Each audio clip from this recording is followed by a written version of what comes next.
حضرت عمران بن حسین رضی اللہ عنہ فرماتے ہیں، میں رسول اللہ صلی اللہ علیہ وسلم کی بارگاہ میں حاضر ہوا۔ اس وقت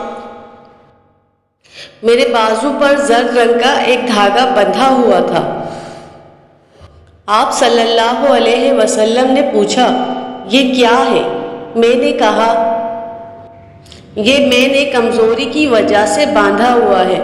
آپ صلی اللہ علیہ وسلم نے فرمایا، اس کو پھینک دو، یہ کیونکہ زمانہ جاہلیت کی رسموں کے مطابق باندھا گیا تھا، اس لیے حضور صلی اللہ علیہ وسلم نے اتروا دیا۔ حضرت ابو ہریرہ رضی اللہ عنہ فرماتے ہیں کہ رسول اللہ صلی اللہ علیہ وسلم نے ارشاد فرمایا، میں نے خواب میں دیکھا ہے جیسے میرے ہاتھ میں سونے کے 2 کنگن ہوں۔ مجھے یہ بات بہت عجیب لگ رہی تھی۔ پھر میری طرف وحی کی گئی کہ میں ان کو پھونک ماروں۔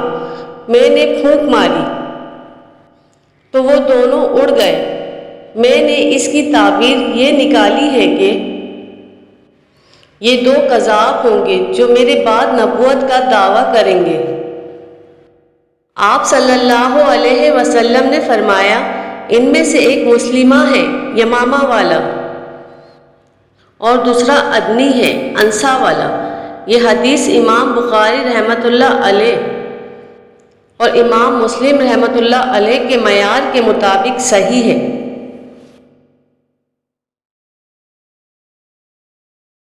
حضرت علی رضی اللہ عنہ فرماتے ہیں کہ جس نے چھینک آنے پر الحمدللہ علی کل حال کہا، وہ کبھی بھی داڑھوں اور کان کے درد میں مبتلا نہیں ہوگا۔ ام المومنین حضرت عائشہ رضی اللہ عنہا فرماتی ہیں، رسول اللہ صلی اللہ علیہ وسلم نے ام المومنین حضرت ام سلمہ رضی اللہ عنہا کے گھر میں ایک لڑکی دیکھی، اس کے چہرے پر چھائیاں اور مہاسے تھے۔ رسول اللہ صلی اللہ علیہ وسلم نے فرمایا، اس کو نظر لگی ہے، اس کو دم کرواؤ۔